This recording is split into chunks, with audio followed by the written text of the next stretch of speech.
And where did he go? Mm. What we want to know. Do we have two serial killers that have used this similar dumps?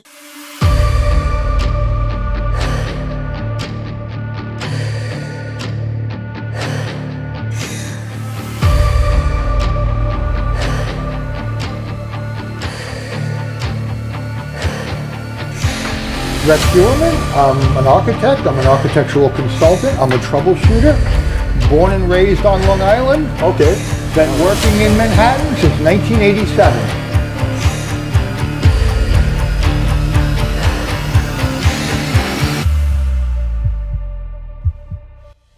And it's actually a cabinet maker's hammer.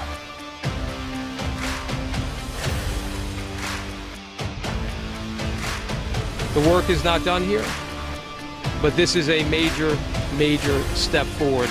My reaction is this is nuts. It's really, really crazy. You never know, you never know who your neighbors are, right?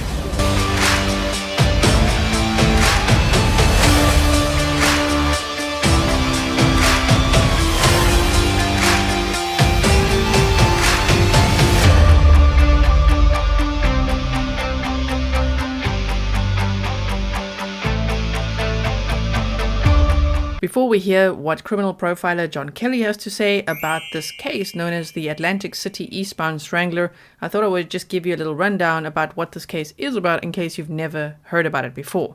So as you can see, we've been doing some map time around this area because Rex Heuermann worked in Manhattan, New York, and he lived in Massapequa Park, and we've looked at the Gilgo 4 in depth, of course, right now. Rex Heuermann has been charged with 3 out of the 4 of the Gilgo 4 murders, and we know that other bodies were found on the beach here. In a previous episode with John Kelly, we speculated that perhaps there could have been another serial killer operating in this area as well. For example, and it's just a speculative example, John Bitroff. He was arrested and charged with 2 murders, and he is suspected of murdering 15 or more sex workers. So he could have also dumped bodies in this area. However, if it does turn out that Rex Heuermann is responsible for all the murders and all the bodies found in this area, that also won't really shock me. So we'll just have to wait and see as the prosecution and the defense work through all the data that they've now put together in the discovery files. And they say it's been 13 years of investigating, so it's going to, of course, take a lot of time to wade through all that information. But we've been looking at this area, if you've been following the case with me. So I just want to show you where this Eastbound Strangler case is. So it's about 124 miles south if you drive it, right? So on Google Maps, I just wanted to see how far. 124 miles south. And here you could see I put your Eastbound Strangler victims, and they were found behind this hotel, which is no longer there, called the Golden Key Motel on the Black Pike in Egg Harbor.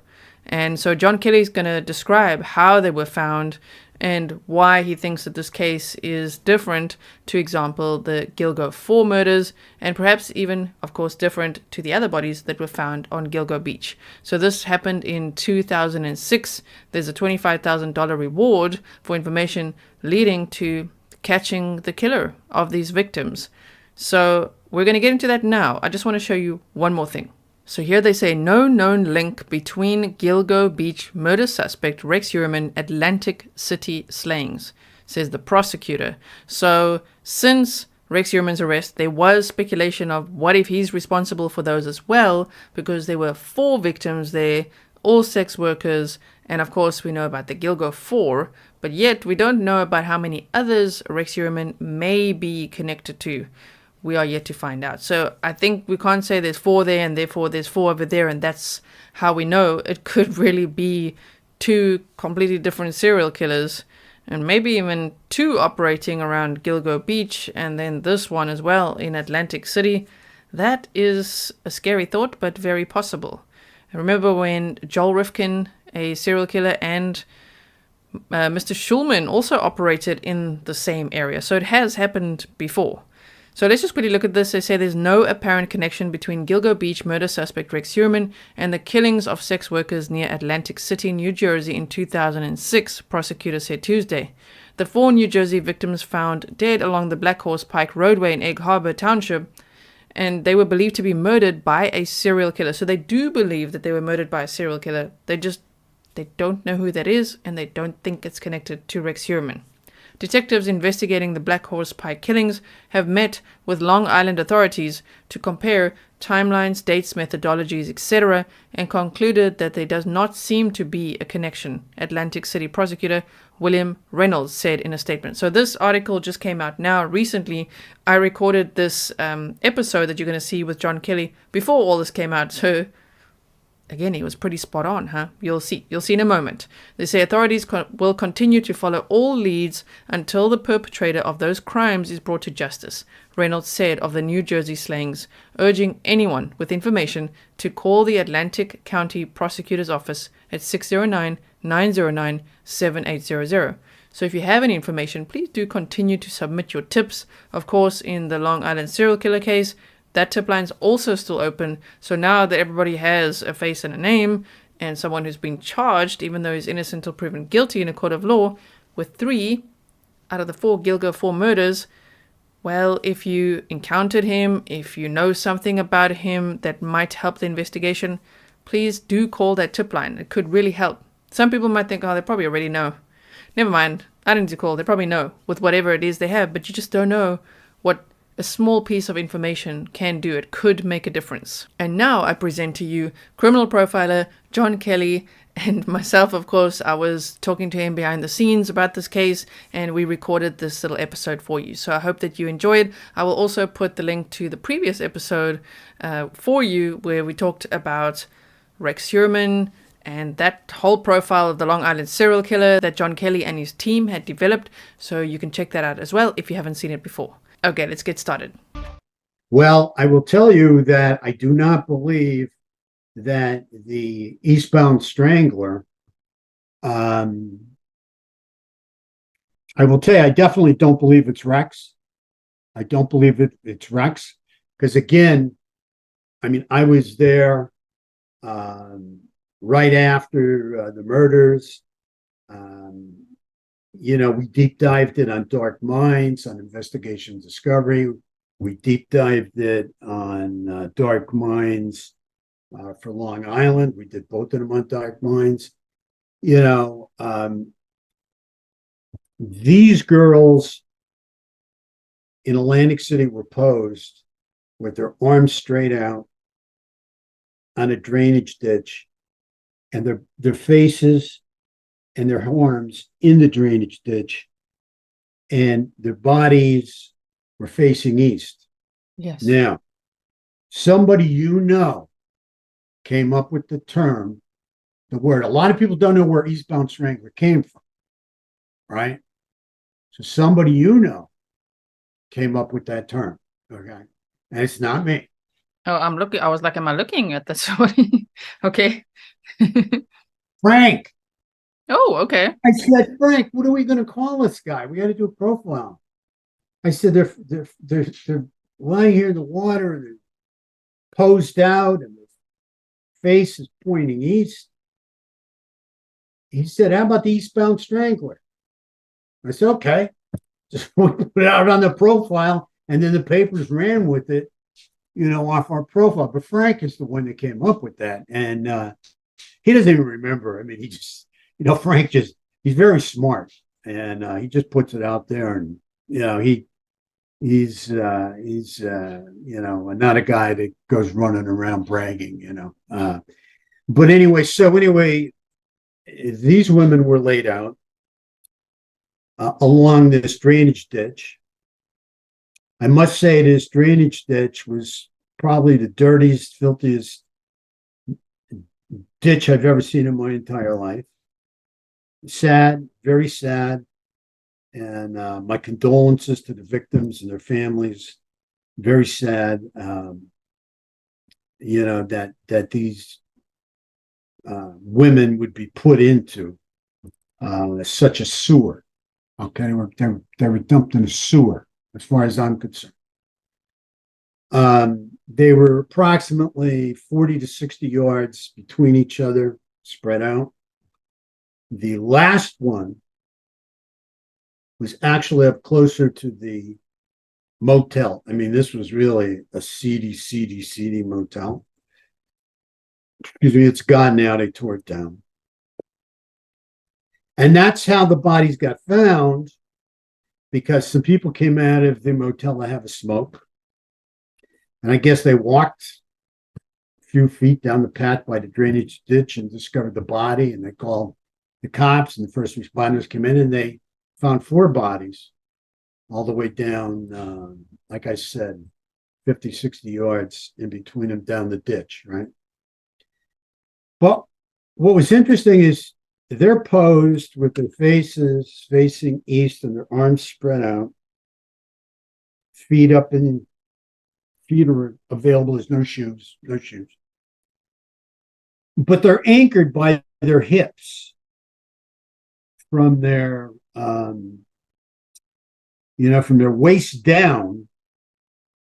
It's anchored on the side of the drainage ditch.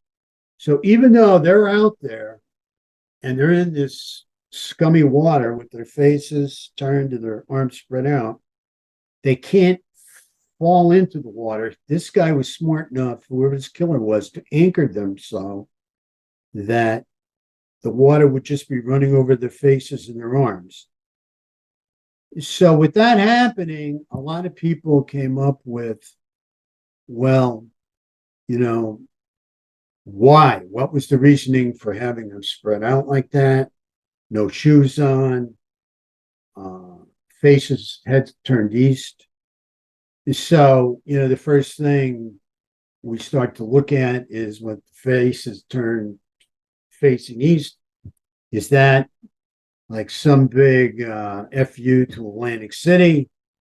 Is that some kind of religious thing that, because so many religions started in the East, that somebody wanted their faces facing east, with their hands spread out like that, their arms spread out. Was that some kind of religious kind of message? We don't know. We don't know. We're looking them, maybe pointing towards them. We're pointing toward them, right? Yeah. I mean, what's the message, right? Now you have to understand, serial killers that do anything, they do it for them. It's totally about them and self-gratification or whatever. So the reason that they were like this is because he wanted them like this. It was no other reason. It's the way he wanted it, the way he wanted people to see them, the way he wanted people to find them. Now, so if we kind of start to move away from the ritualistic facing east, the arms spread out, we try to get away from the religious piece and the eastbound piece just for a second, and say to ourselves, what else? What other reason would he want to do this? Why would he want them posed like this, positioned like this? Then we have to ask ourselves, could it be as simple as he had some kind of sexual contact with them, physical contact with them, and he felt his DNA could be on their upper part of their body and arms, but not on their lower part of the body? Okay? Maybe he was interested more into touching, feeling, oral sex, something, that had nothing to do with them from the waist down. Because he wasn't concerned about them from the waist down and being submerged in the water. Because water will destroy DNA. I mean, the water that was in that ditch would contaminate any DNA. I mean, I gotta tell you, I think there's insects that are in that ditch. They're not even known yet to mankind. I mean, it's really pretty messed up. But so whatever reason he had for posing them the way he posed them, it's because he absolutely wanted it that way and he felt it would benefit them. I mean, maybe he even had them, touching him, massaging him. He felt maybe they have some kind of DNA in the fingernails or something, and this way it's in the water, so it's going to contaminate any DNA that's found. So, I mean, you can look at it through a religious vein. You can look at it through just facing east direction, because Atlantic City, maybe hatred, he lost all his money in Atlantic City or something. I mean, maybe he had a woman he hated like that. Maybe that's just the way the current ended up with the heads. Or there was no ritualistic connection to it at all. And it was simply, hey, I've heard about this DNA. Let me make sure that they can't get my DNA from these girls. So I'm going to submerge parts of them into the water that, came near me or touched me. I bet money on that. The other part of it is a person could say, or we said to ourselves, well, why didn't you put the whole body in the ditch? Right? Contaminate the whole body. Well, down towards the end, because at times that ditch does raise, the water rises, and there can be a current.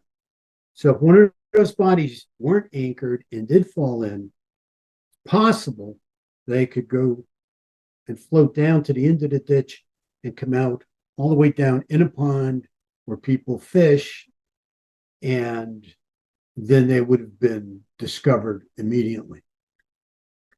Another reason why I don't believe it's Rex is Rex, from what we know now, lives pretty far away.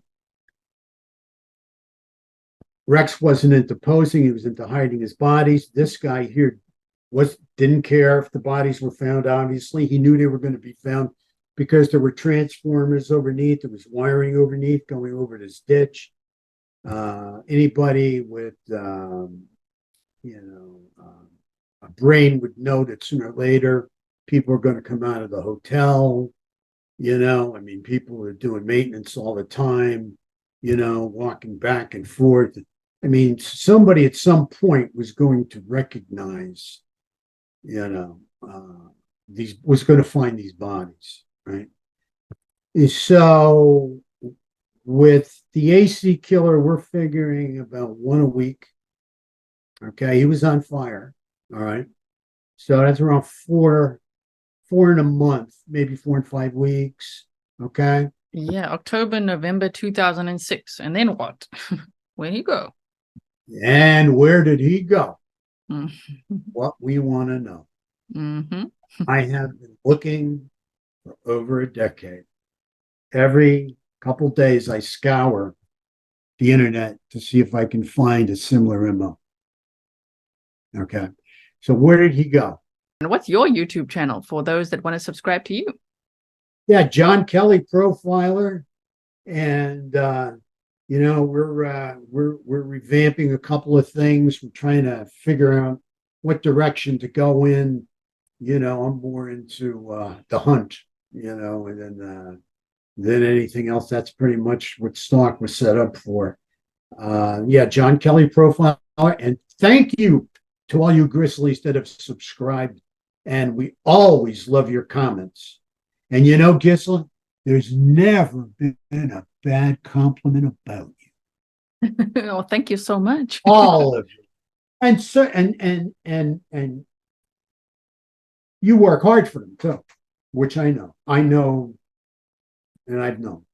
And I'm very, very grateful for all the conversations with you. It's always so insightful. So thank you for being here with us on Grizzly True Crime. I hope you guys will subscribe over here and subscribe over there as well. And all the links will be in the description box. Any other shout out or closing message for everyone?